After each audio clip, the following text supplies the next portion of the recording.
surco orbitario superior, ¿sí? Que está delimitado por el reborde orbitario superior y el pliegue palpebral superior, que lo vamos a ver ahora un poquito más adelante, que es básicamente la limita que se nos forma entre el borde libre hacia arriba, que si se fijan, los bebés por lo general lo tienen un poco desarrollado, los asiáticos también lo tienen un poco desarrollado, y de hecho es una de las cirugías que más se hace en Asia, la marcación del párpado, por eso también la función del párpado es estética. La hendidura palpebral, que en realidad está mal llamada hendidura palpebral porque hendidura es en el sentido horizontal y en el sentido vertical es apertura palpebral, más o menos mide 3 centímetros, lo es la hendidura, y 1 centímetro, lo es la apertura. Eso es lo normal en cualquier parte donde hay una tosis. Obviamente si hay una tosis, la apertura palpebral va a ser menor. Y eso es importante, creo que van a tener alguna clase de tosis, calculo. Eso es importante porque es lo que establece el grado de tosis. Es una tosis leve, moderada o severa. Y después tenemos las comisuras, que van a ser los cantos, el canto interno y el canto externo. Están formados por la inserción de los tendones cantales, que ahora vamos a ver, que son dependencia del músculo orbicular. Entonces, ¿qué estructuras da origen al músculo orbicular? Tenemos una, es una pregunta, esa que es los tendones cantales, vienen del orbicular, ¿sí? Que ahora lo vamos a ver. Y siempre el canto externo por lo general tiene una inserción un poco más alta que el canto interno. De hecho lo ven que está así. Esto se llama conformación mongoloide. Si esto está para abajo, lo que es un ojo más triste, es antimongoloide, ¿sí? Y esta inserción nos va a dar también algunas malformaciones cuando se inserta muy abajo, por ejemplo. ¿Alguien sabe cómo se llama cuando se inserta muy abajo? Bueno, vamos a ver después, se llama euribléfaro. Ahora más adelante lo vemos. Bueno, con respecto al borde libre, lo importante que tienen que tener siempre en cuenta, esto para la vida en general, sobre todo para diferenciar si hay una tosis o una retracción palpebral, el borde inferior siempre está a la altura del limbo, ni abajo ni arriba, tiene que estar a la altura del limbo. Si está más abajo, por lo general hay un estropio asociado, como por ejemplo acá. En este caso se ve obviamente, pero hay estropios que muestran la esclera, que se llama escleral show. Siempre tiene que estar a la altura del borde mismo. El párpado superior, por su parte, si ven en la foto, cubre 1 o 2 milímetros del limbo, ¿sí? Y esta es la altura normal. Cuando se haga la evaluación para ver si un paciente tiene tosis o retracción, es importante que si nosotros vemos que acá hay escleral show, o esto está a la altura del limbo, no quiere decir que el otro párpado esté caído, sino que esto estaría retraído. ¿Se entiende? Y después, para medir el grado de la tosis, se ilumina de manera frontal a la córnea, y lo que se va a ver acá, bueno, acá está más corrido porque está iluminado desde el costado, pero lo que se ve es el reflejo corneal. Entonces, desde el reflejo corneal hacia arriba, tiene que haber 4 milímetros, y eso es una distancia normal. Si hay una distancia menor, hablamos de una tosis, ¿sí? Que puede ser uni o bilateral. Y desde el reflejo corneal hacia abajo es mucho más grande, porque recordemos que acá está a la altura del limbo, son más o menos 5 milímetros. Y eso, aunque no crean, se mide con una regla como para ver cuál es la distancia, cuál va a ser después el plegamiento que se haga sobre el elevador del párpado, y también determinar el tipo de cirugía. Y ahí, para el tipo de cirugía, también lo que es muy importante es el tipo de arruga que se va a formar, que lo vamos a ver ahora un poquito más adelante. Esto para que tengan una idea más o menos de qué es lo que tengo que mirar en macro del párpado.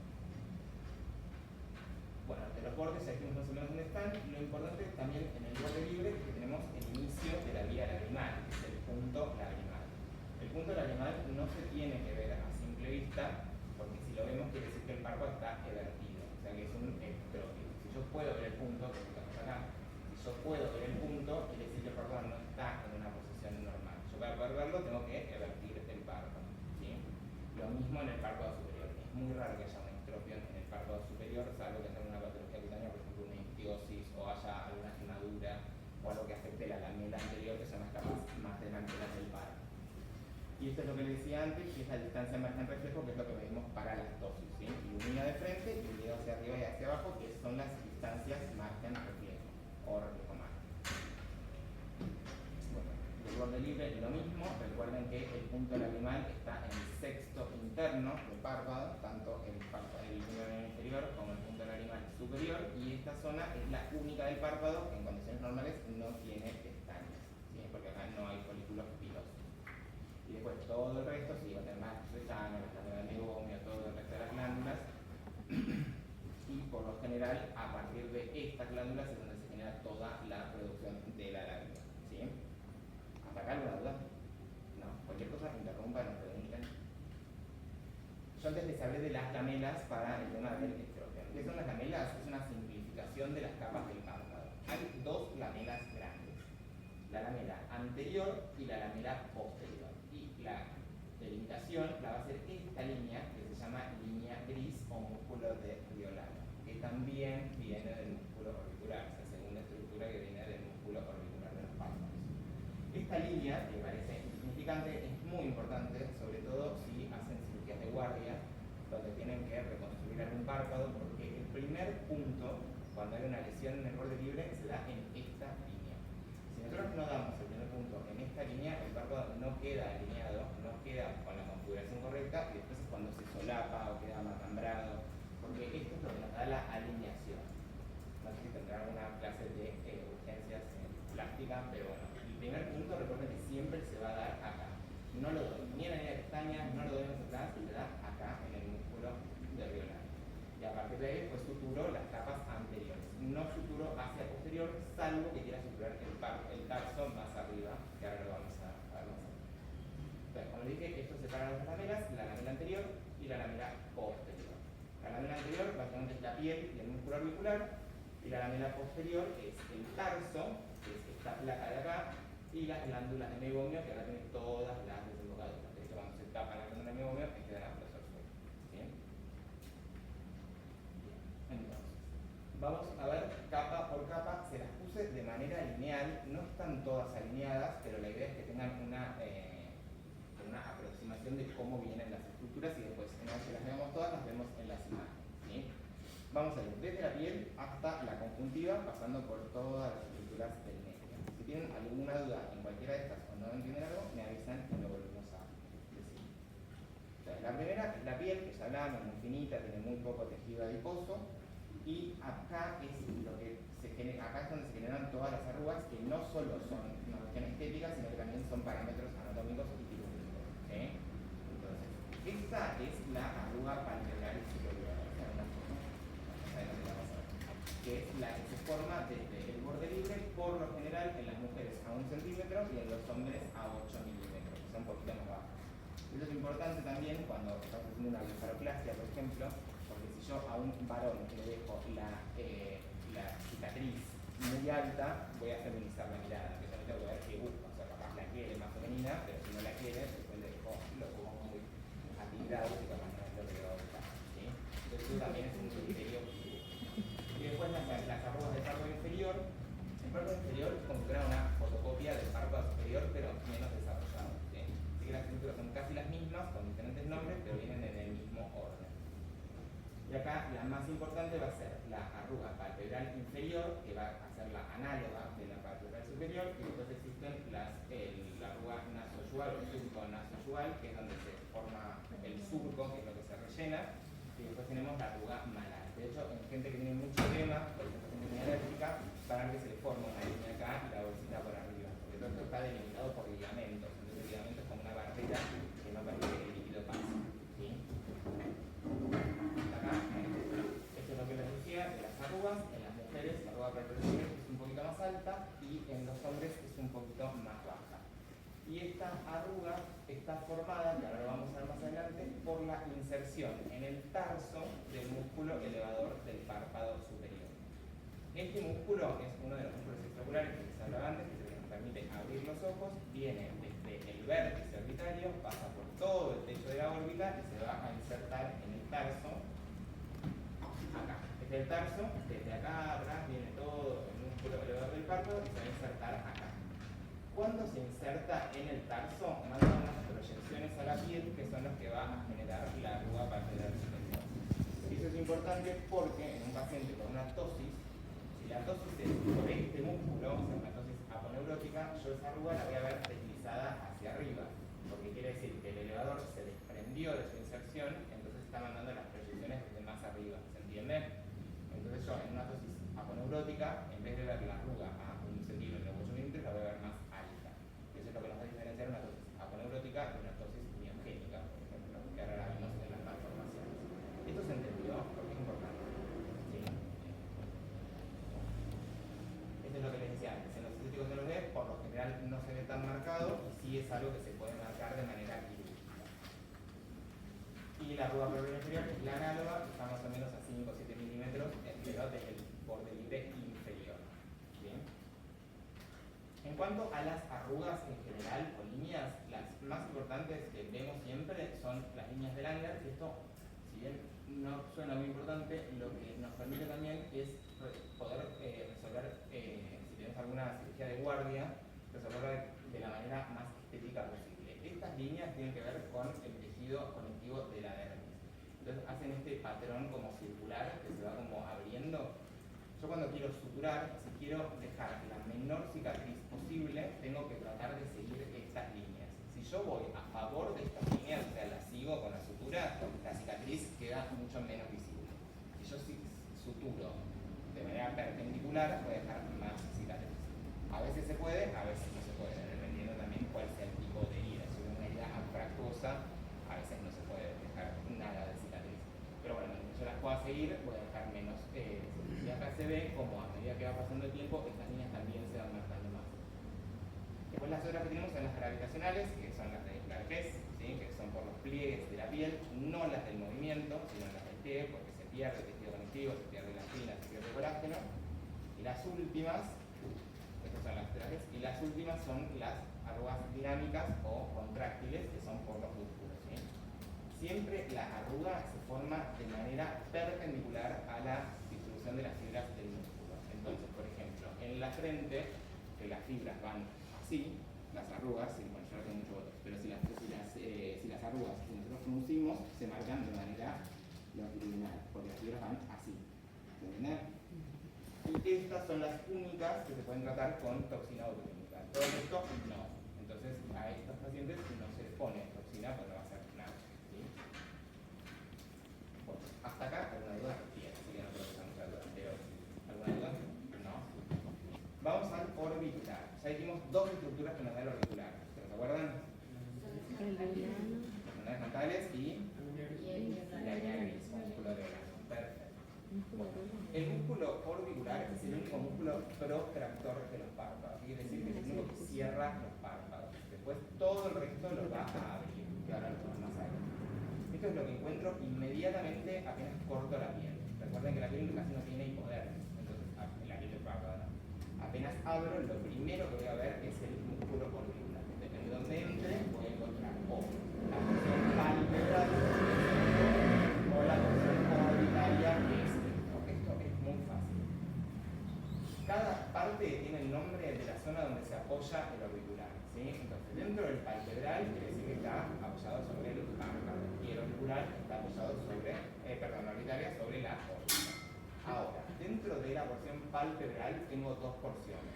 La porción tarsal o pretarsal, que se va a apoyar sobre el tarso, y la preseptal, que se va a apoyar sobre el septum, que ahora lo vamos a ver. Y acá, cuando se va insertando en los rebordes orbitarios, es donde va a darnos los tendones cantales. Todas las partes laterales de las inserciones del auricular van a formar el tendón cantal lateral, ¿sí? Dentro de la región medial es un poco más complicada la inserción porque se divide en porciones profundas y porciones superficiales, que es básicamente cuando va dando todas las ramitas para insertarse en los huesos. Las porciones superficiales forman el tendón cantal medial, que es esto. Las porciones más profundas son las que funcionan como pseudomúsculos porque con cada parpadeo van contrayendo o comprimiendo la vía lagrimal. Entonces, toda la porción superficial es solamente para la posición del párpado, que son los tendones cantales. La porción profunda de la inserción medial es la que va a tener la función del músculo. Y recuerden que el parpadeo no es que yo dreno la lágrima cuando cierro el ojo, sino que la dreno cuando la abro, porque es por presión negativa, ¿sí? Y es muy importante el orbicular porque justamente esta porción medial es la que también ayuda a la eliminación de la lágrima. Entonces hay pacientes que tienen una epífora crónica que no resuelve, que ya se le agarraron los puntos lagrimales, la superficie ocular, no tiene figoide, no tiene nada, pero sigue lagrimeando.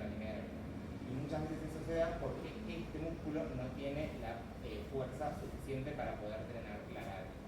Entonces, lo que se hace en esos casos, básicamente, el test que se hace es tirar el párpado hacia afuera.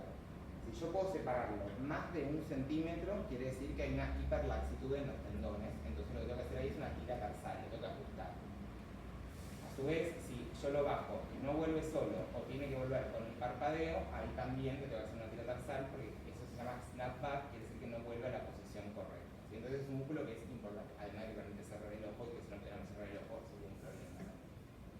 ¿Hasta acá se entendió? Todo este músculo, como todos los músculos de la mímica, está inervado por el facial. Por eso cuando hay un paciente que tiene una parálisis facial, tiene un ectropion también. ¿Por qué? Porque este músculo pierde fuerza, no puede cerrar el ojo, entonces se va hacia afuera. ¿Entiendes? Que no quiere decir que esa sea la única causa de ectropion, pero es la más frecuente. Con respecto a esto, desde más interno hacia más externo, se va haciendo cada vez más voluntaria la contracción. Entonces, la torsión pretarsal es involuntaria. Es, por ejemplo, cuando parpadeamos el viento, o parpadeamos porque hay una basurita o lo que sea, lo hace de manera involuntaria. La torsión preseptal tiene parte voluntaria y parte involuntaria, y la parte orbitaria es netamente voluntaria, que es, por ejemplo, cuando queremos guiñar un ojo, usamos esto, además de otros músculos de la cara, ¿no? Y esto es lo que les decía antes. Cada porción va a dar sus ramas hacia lateral para dar el tendón cantal lateral y hacia medial, que va a formar el canto interno, o sea, el tendón cantal medial, que son las porciones superficiales, pero las profundas van a dar los pseudomúsculos. En la parte palpebral, este pseudomúsculo se llama músculo de Jones, y esto rodea al saco lacrimal. Y en la porción peritarsal, esta parte profunda se llama músculo tensor tarsal de Horner, que rodea los canales. Esto no es tan importante, pero sí sepan que tiene función de bomba. ¿Sí? Y esto es lo que les decía cuando se van insertando. En la parte lateral es muy fácil porque se insertan todos juntos. ¿Sí? Y el tendón cantal, algo que no les dije, esto es lo que se corta cuando hay que hacer una descompresión por una hemorragia retrovulvar, por ejemplo. Cuando hay que hacer una cantotomía y una cantolisis, esta es la parte de la cantolisis. La cantotomía es básicamente cortar el párpado hacia afuera, pero si yo no libero el tendón, la sangre no sale. Porque yo cuando estoy liberando este tendón, no solo corto el tendón, sino que corto el septum. Y el septum es lo que contiene la sangre en la órbita. Entonces así es como yo puedo liberar toda la sangre de una hemorragia retrovulvar. ¿Entienden? Bueno, y acá es donde se comienza. Donde están insertando toda la porción superficial para el canto. Fíjense que acá ya empieza la vía lagrimal. Está toda rodeada por las inserciones profundas de las partes palpebrales del auricular. ¿Sí? O sea que además del auricular, darnos el juego de interpeoral, darnos el tendón cantal, también tiene función de bomba. ¿Sí? Bueno, y esto es como un resumen de lo anterior que vimos. Depende dónde se inserte el tendón cantal, es lo que hablamos antes, que si nos va a dar una configuración mongoloide o una configuración antimongoloide, que eso puede llevar a que está muy baja y el párpado esté como más caído, como si pareciera un estropión, pero en la porción más externa. Eso es lo que se llama euriplefia. Y organismo, y acá pañuelo. Bueno, eso es el orbicular. Ya vemos la piel, inmediatamente después de la piel está el orbicular. ¿Alguna duda con el orbicular? No, igual la clase les queda. ¿Sí? Ahora viene el septum, que si bien es como una lámina muy finita, tiene un montón de funciones. ¿Sí? Es el límite anterior de la órbita. O sea que si yo en una cirugía rompo el septum, ya paso directamente a la órbita y puedo acceder a todas las estructuras de la órbita, que empieza con la grasa, el hueso, etc. Entonces, esto es tejido fibroso que viene del periósteo y se encuentra entre el orbicular, porque es lo primero que hay después del orbicular, y la grasa preaponeurótica. Y esto también es un parámetro quirúrgico, porque después vamos a ver que abajo de la grasa está el elevador del párpado superior. Entonces yo quiero hacer una cirugía de tosis, si yo no veo que la grasa salga en mi incisión, no llegué a la aponeurosis, ¿entienden? Entonces es un parámetro anatómico y quirúrgico. ¿Sí? Como les decía, tiene función de barrera porque es la pared anterior o el límite anterior de la órbita, y esto es muy importante. Limita la diseminación infecciosa y hemorrágica, por eso es muy raro que una celulitis preseptal dé origen a una celulitis orbitaria, porque tenemos el septum en el medio, lo cual no quiere decir que no puede ocurrir, pero es muy raro, porque por lo general las orbitarias vienen a partir de los senos paranasales, no de la piel, pero lo que no limita es la diseminación tumoral, ¿sí? O sea, tiene sus limitaciones como va a ver.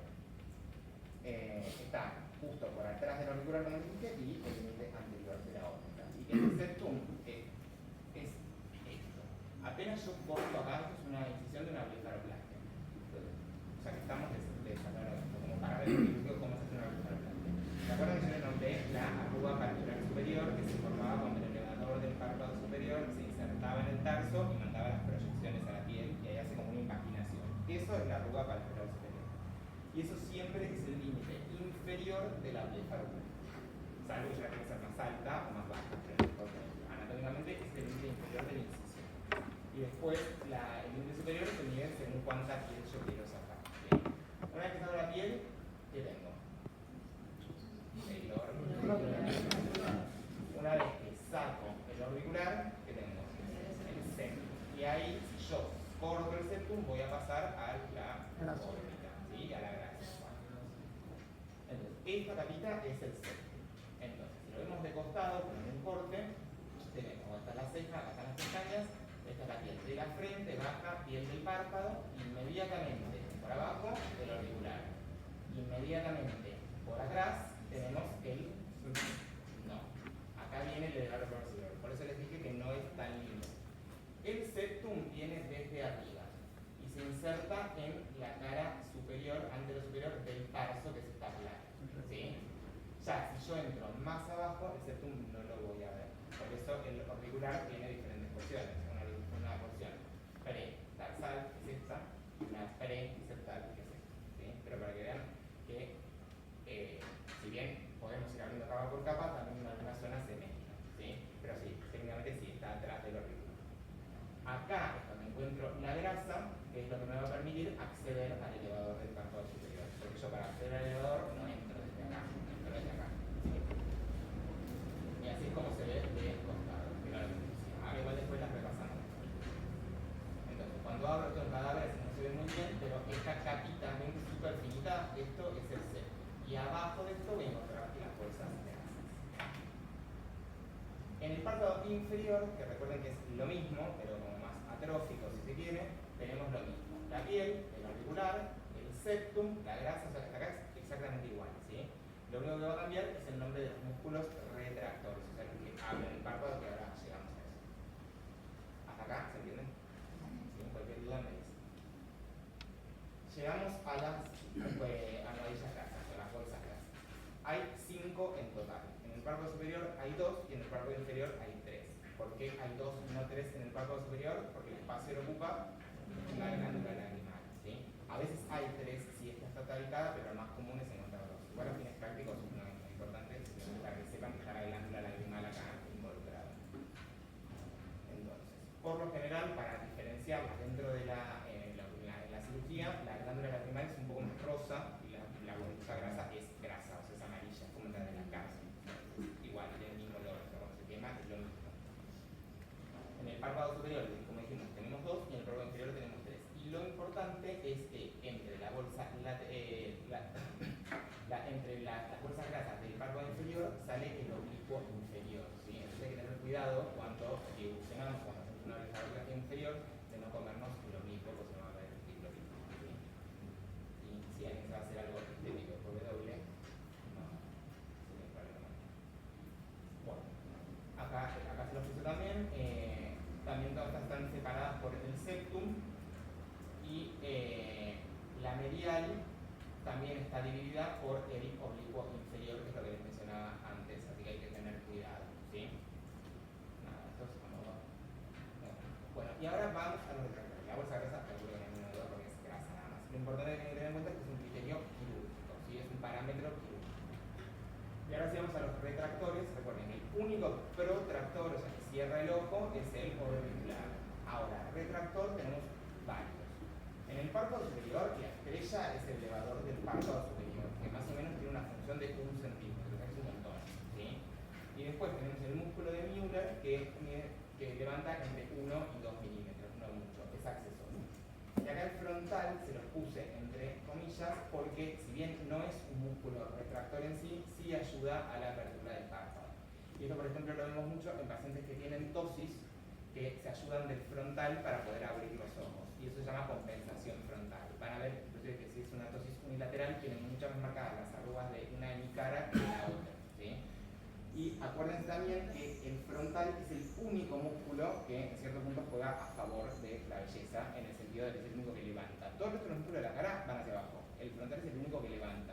Entonces, si nosotros tenemos un paciente que tiene mucha dermatochalasis o que ya tiene una tosis y le ponemos toxina y nos pasamos con la toxina, vamos a acentuar esa toxis porque es el único músculo que le va a ayudar, ¿sí?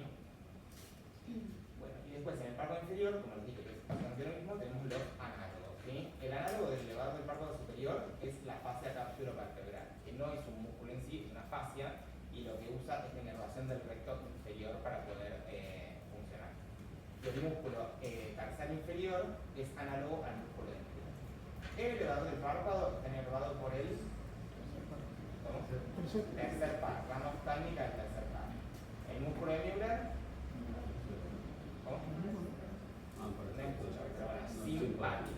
simpático. Y el músculo tarsal inferior también va a estar inervado por el sistema simpático, ¿sí? Por eso,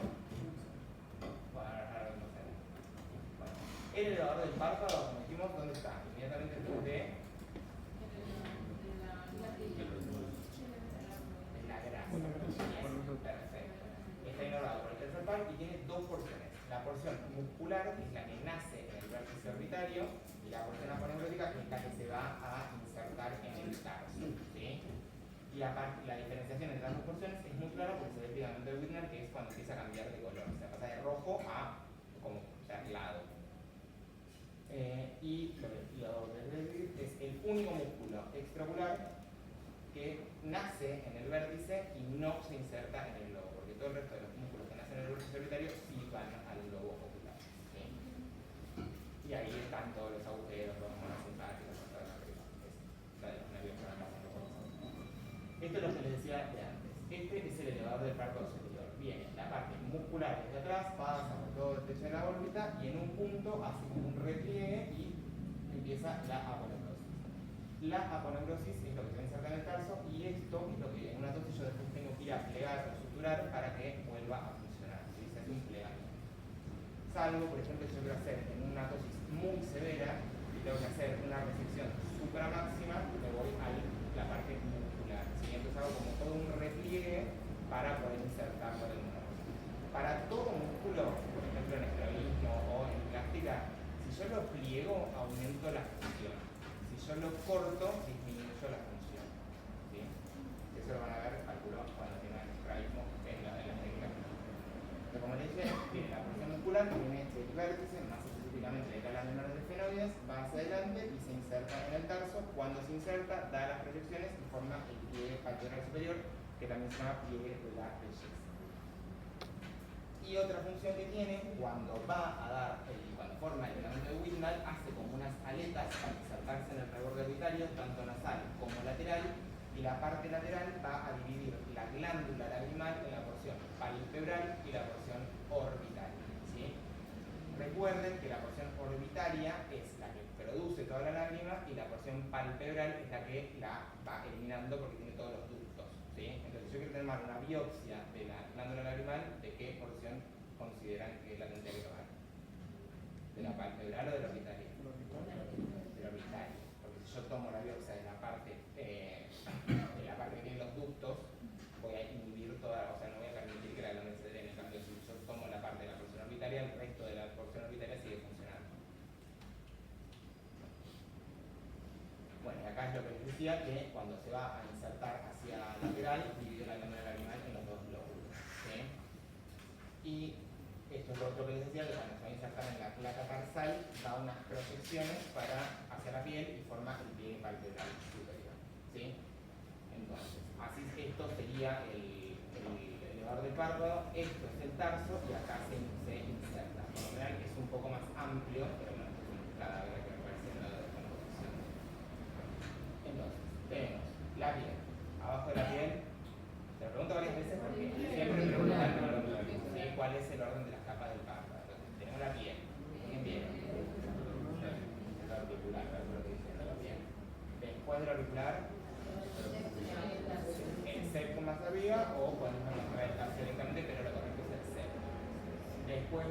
pum, la grasa. Después la grasa, muy bueno. A ver, acá se me faltó. De Müller vamos ahora. El músculo de Müller, como les dije, es también protractor, pero este es accesorio, ¿sí? Entonces el otro tiene la mayor función, que es 1 centímetro, este tiene muy poca función, que son entre 1 y 2 milímetros. Entonces, por ejemplo, en una tosis muy leve, yo tengo que ver si el problema es el elevador del párpado superior o es el músculo de Müller. Entonces, si dijimos que el músculo de Müller se inerva por el sistema simpático, cuando no anda, quiere decir que hay una falla en ese simpático. Entonces, ¿se les ocurre alguna prueba que yo pueda hacer para ver si funciona el músculo de Müller o no? ¿Cómo? La prueba de la gengiofrina, exactamente. Entonces, le pongo una gotita de Propiostal o la marca que les guste, espera un rato y si ese párpado sube, en una dosis leve, si ese párpado sube 1 o 2 milímetros, se lo atribuyo al músculo de Müller, entonces la cirugía va a ir al músculo de Müller. Si no sube, es el elevador del párpado superior y haré la técnica que consigue, ¿sí? Y este musculito nace inmediatamente atrás del elevador del párpado superior. Entonces este es el elevador que viene desde atrás, se inserta en la placa y justo atrás está el músculo de Müller, ¿sí? Es como una dependencia, pero se inerva por el simpático 1. Y este es el que se suele afectar mucho en la enfermedad de Graves. Vieron que en la retinopatía de tiroidea el primer signo, que también lo preguntan siempre cuál es el primer signo, es la retracción palpebral, ¿sí? Y esa retracción es por una hiperestimulación del músculo del Müller. También cuando no hay una inervación acorde, tenemos el síndrome de Horner. Fíjense que la tosis es uno de los criterios diagnósticos principales del síndrome de Horner, ¿sí? Por lo que no arriban 4 días, cuando no funcionan todas esas partes. Esto lo decimos con algo. En el párpado inferior dijimos que tenemos los análogos. Entonces, del elevador del párpado superior, el análogo es la fascia cápsulo-palpebral. Que no era un músculo, venía de qué músculo? Del recto. Estamos en el párpado inferior, del recto inferior. Bien. Y el análogo del músculo de Müller es el músculo tarsal inferior, que tiene la misma inervación que el músculo de Müller, ¿sí? De acá lo importante es simplemente que los dos lo que permiten es mantener el párpado en una posición correcta. Si estos músculos retractores fallan, o sea, no lo pueden llevar hacia afuera, ¿qué voy a tener? Un entropio, ¿sí? Entonces, también son importantes para la cirugía del entropión. Para los ectropión, el gold estándar quirúrgico es la tira tarsal, porque por lo general es por una laxitud del tendón cantal lateral. El gold estándar en los entropión es la reinserción de los retractores que son estos músculos, y además le puedo hacer una tira tarsal. Y si además hay una hiperfunción orbicular, que es protractor, también reseco el orbicular. Pero el gold estándar siempre es la reinserción de estos músculos. Entonces, párpado inferior, análogo del párpado superior, y la misma distribución de las capas. Tenemos la piel, orbicular, septum, grasa, y acá es lo mismo. Si yo el elevador del párpado superior lo encuentro cuando corro la grasa, lo mismo va a pasar con los músculos retractores que están acá. Desde atrás van a venir los rectos que vienen desde el vértice orbitario. Tenemos el recto inferior y el oblicuo inferior. El oblicuo es el recto. Del recto se condensa la fascia y forma la fascia cápsulo-palpebral que está acá. A partir de un ligamento que se llama ligamento de locus, que está más o menos por acá, aparece el músculo tarsal inferior. Entonces, los dos puntos lo que hacen es como insertarse en el borde inferior del tarso para poder llevar el párpado hacia afuera. Entonces, siempre es un equilibrio entre el orbicular que lo lleva hacia adentro y los retractores que lo llevan hacia afuera. Cuando alguno de esos falla, hay un entropión o un ectropión. ¿Sí? ¿Acabamos bien? Tarso. Bueno, el tarso no es cartílago, es una placa de tejido conectivo. Y está justo por debajo de los retractores, si se quiere. O sea, en realidad los retractores se insertan en la parte superior, en el borde superior, o inferior del tarso. Y acá están todas las glándulas de Meibom, ¿sí? Que van a generar toda la porción grasa de la glándula. Inmediatamente después del tarso ya tenemos la conjuntiva y es la última capa del párpado, ¿sí? Más o menos, el tarso superior mide 1 centímetro de alto y el otro mide más o menos entre 3 y 5 centímetros. Es lo mismo, tiene más glándulas, ahí surgen los folículos pilosos, todo, pero más rudimentario que el párpado. Y también la función es protectora, obviamente. ¿Sí? Y por último, la conjuntiva. Bueno, no hay mucho para decir de la conjuntiva, pero acuérdense que es un epitelio escamoso estratificado con las células caliciformes, y las células caliciformes van a formar también la lágrima porque dan la parte más mucosa. ¿Sí? Y tenemos tres partes de la conjuntiva tarsal, que es la que está pegada inmediatamente abajo del tarso, que está bien adherida. Después tenemos la vulvar, que esta es más laxa, salvo en la zona del limbo, que es donde más se adhiere. Y después tenemos las fondas de saco o el fornix, que ahí también tenemos un montón de glándulas lagrimales accesorias. Acá no es muy importante, pero acuérdense que es la última capa. Y el borde libre ya lo hablamos, de las pestañas puntas lagrimales. Acuérdense que las puntas lagrimales no se tienen que ver salvo que yo abierta el párpado. Bien, eso es la anatomía del párpado. ¿Alguna duda de la anatomía en alguna de las capas que vimos? Bien. ¿Quieren ver todas las capas de nuevo o vamos directo a las malformaciones congénitas? O sea, no es lo que después de todo lo que les acabo de contar de nuevo, bueno, muero yo acá. Pero si quieren repasar el orden o se las dejo y después lo miran tranquilos en su casa. Bueno, se lo dicen ustedes, de afuera hacia adentro. Yo les voy marcando. Acá está divertido, entonces yo a esta altura le tengo. Así es, bien. ¿Esto qué es? Bien, esto es auricular. ¿Esto qué es? ¿Cómo? Bien. Bien. ¿Esto qué es? Bien. ¿Esto qué es? El elevador del párpado superior. ¿Esto qué es? Bien. Y acá, esto viene más atrás. Y medio grande atrás, es mío. Perfecto. Bueno, lo aprendieron muy bien. Y acá es lo mismo. Bueno, esto. Acuérdenselo porque siempre preguntan lo mismo. ¿Cuál es el orden de la capa? Y puedo decir al segundo dónde estaba. Acuérdense la imagen, ¿sí? La piel. Esto. Y esta porción del auricular, ¿cuál es?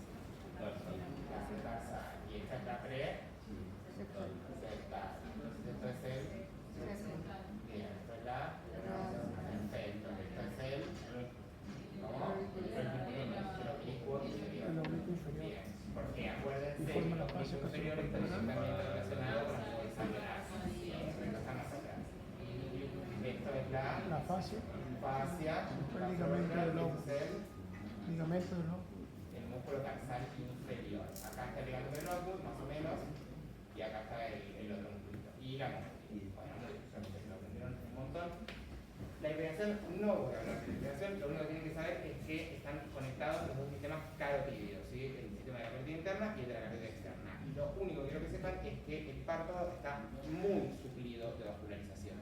Entonces, por eso sangra tanto. Está formado por arcadas vasculares, no importa de dónde vienen, después vienen lo leen, pero tenemos dos arcadas, la arcada superior y la arcada inferior. Entonces es importante que cuando van a hacer una cirugía, por ejemplo, si tienen que sacar un tumor y van a hacer una resección en uña pentagonal, cuando se corta esto así, tienen que clampear siempre, porque si cortan directamente eso sangra y es muy difícil frenarlo, ¿sí? Esto parece que está muy vascularizado, por eso es raro que haya una necrosis en los párpados, salvo que hagan un injerto, que ahí sí hay más chances, porque los injertos no tienen pedículo. Los colgajos sí, porque son generalmente rotacionales o deslizamientos. Yo saco un pedazo de piel de un lado y la deslizo hacia otro, entonces arrastro esa presión, pero si hago un injerto, corto un pedazo de piel y lo pongo en otro lado. Entonces eso sí tiene más chances de necrosis. Y algo muy importante es que yo puedo hacer un injerto sobre un colgajo, pero nunca voy a hacer un injerto sobre un injerto, porque ahí no tengo un solo vaso funcionando. Entonces eso va a necrosis directa, ¿sí? No sé si esto va a las preguntas, pero es algo.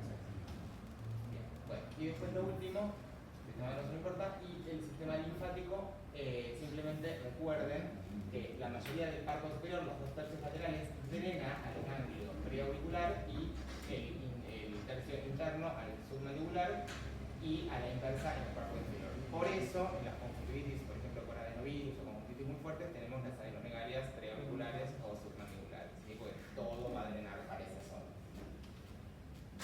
Bueno, y a los nervios hablamos.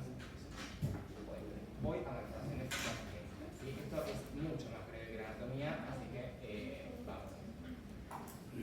Por lo general, pueden estar o aisladas o asociadas en síndromes, ¿sí? Algunas son más frecuentes aisladas, otras son más frecuentes en síndromes, ¿sí? la mayoría se desarrolla en el segundo mes de la gestación, o sea, muy al principio, que es cuando hablábamos que se fusionaban los párpados para dar origen para que se puedan tener más otra estructura del ojo y después se empiezan a separar. Estas son las más comunes, vamos a hablar muy someramente de cada una. La más importante es el síndrome de blefarocimosis, que no quiere decir que sea más frecuente, porque la más frecuente es el epiblefaron. Esto es preguntar siempre. ¿Cuál es la malformación pediátrica más frecuente en los párpados? El epiblefaron. Y obviamente las tosis congénitas también son frecuentes, pero no son tan frecuentes como el epiblefaron. ¿Sí? Entonces, síndrome de blefarocimosis. Autosómica dominante. ¿Y por qué es importante? Por la penetrancia que tiene.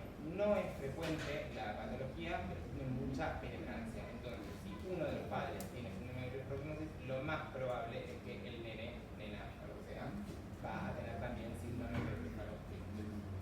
Tiene una tríada característica y es bilateral. Siempre es bilateral, no existe unilateral.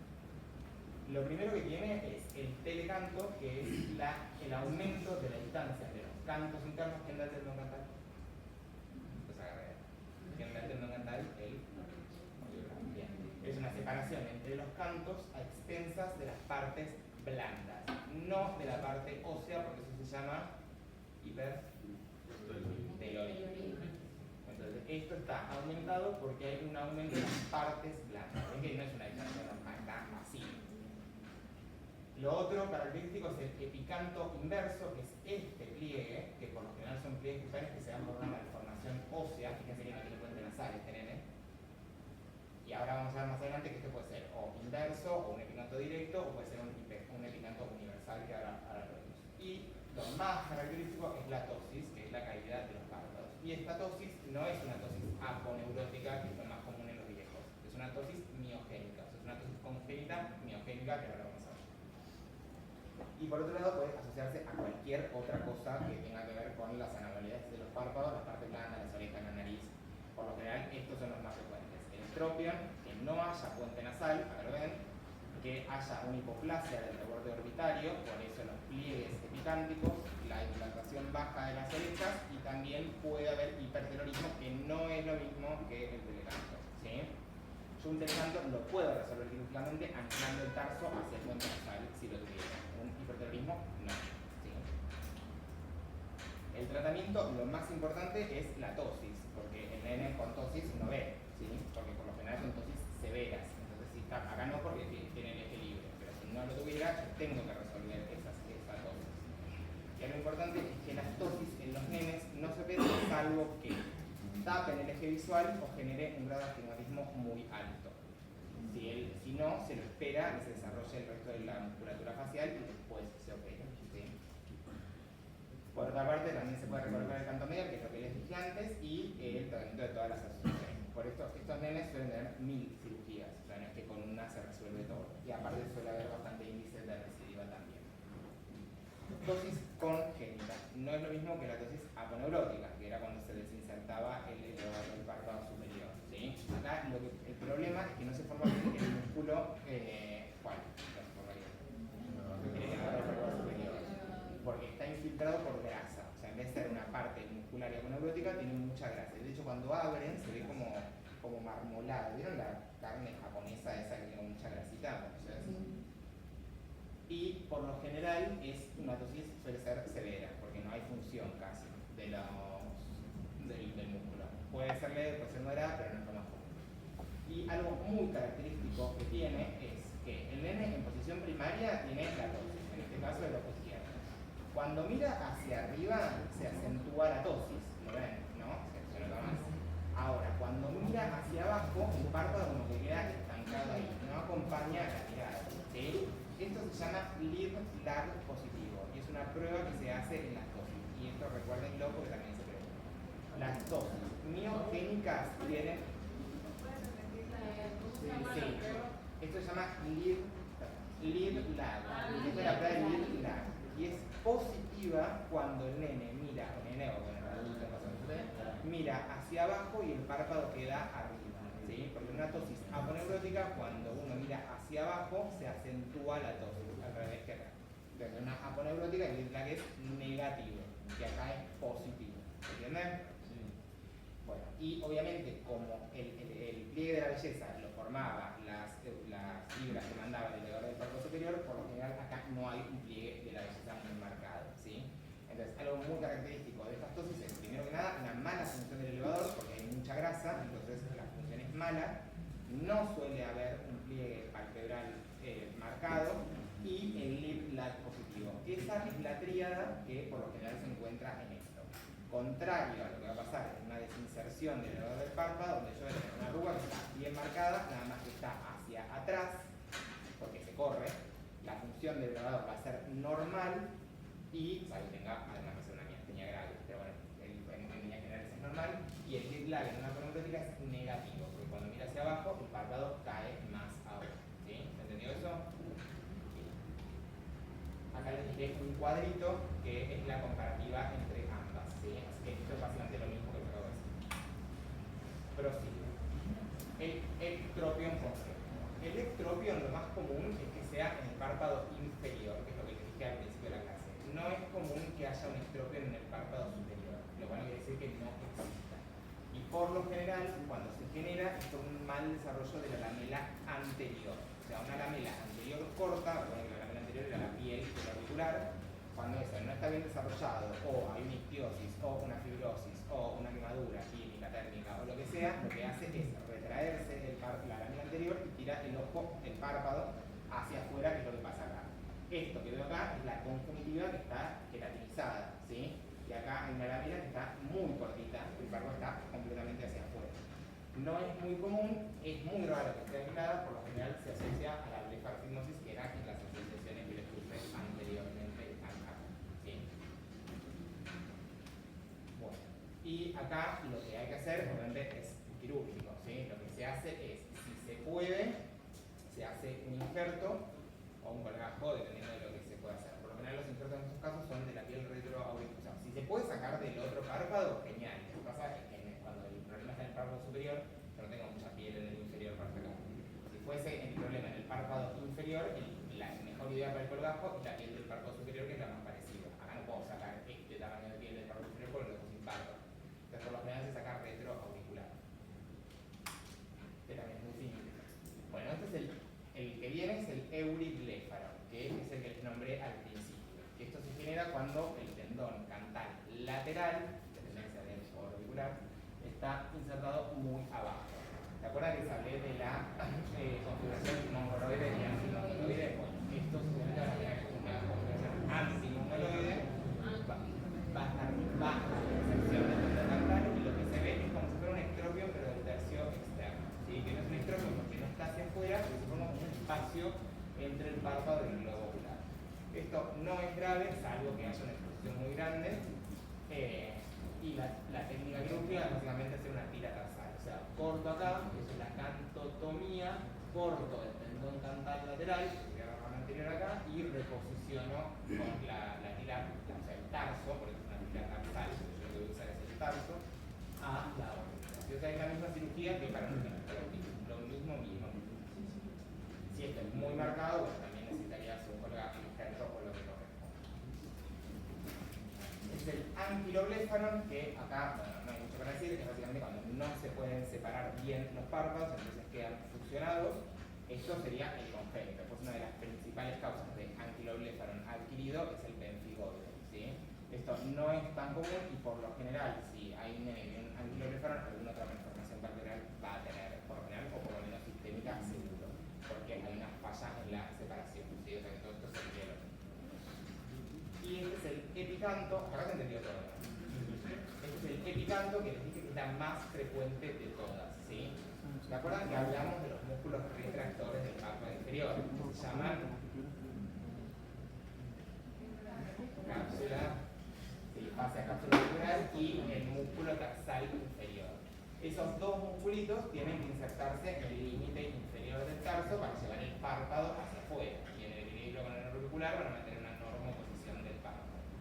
Cuando esos músculos no están bien insertados o tienen poca fuerza, el párpado no puede ir hacia afuera, entonces se va hacia adentro.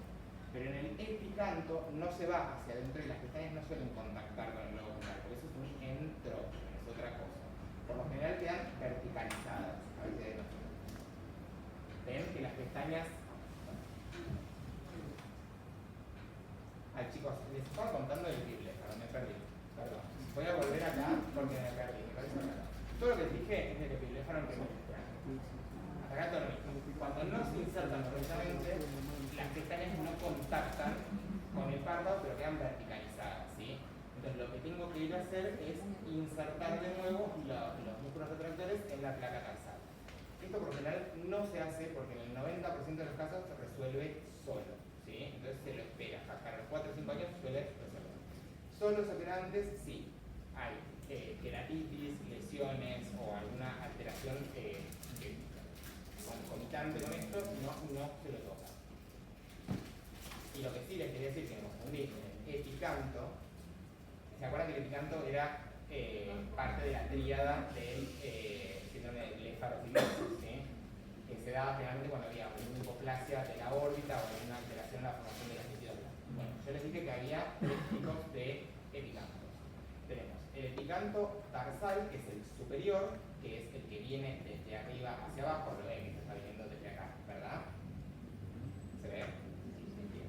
Después tenemos el inverso, que es el que viene desde abajo hacia arriba, que es muy común en la síndrome de blefarophimosis. Y después tenemos el epicanto universal, que fíjense que es igual tanto de arriba como de abajo, ¿sí? O sea, como que es continuo. Esto básicamente lo que se hace es una cantoplastia. Si es solo, nada, es estético. Si viene asociado a todo lo otro, se resuelve primero todo lo otro y eventualmente se puede hacer una cantoplastia.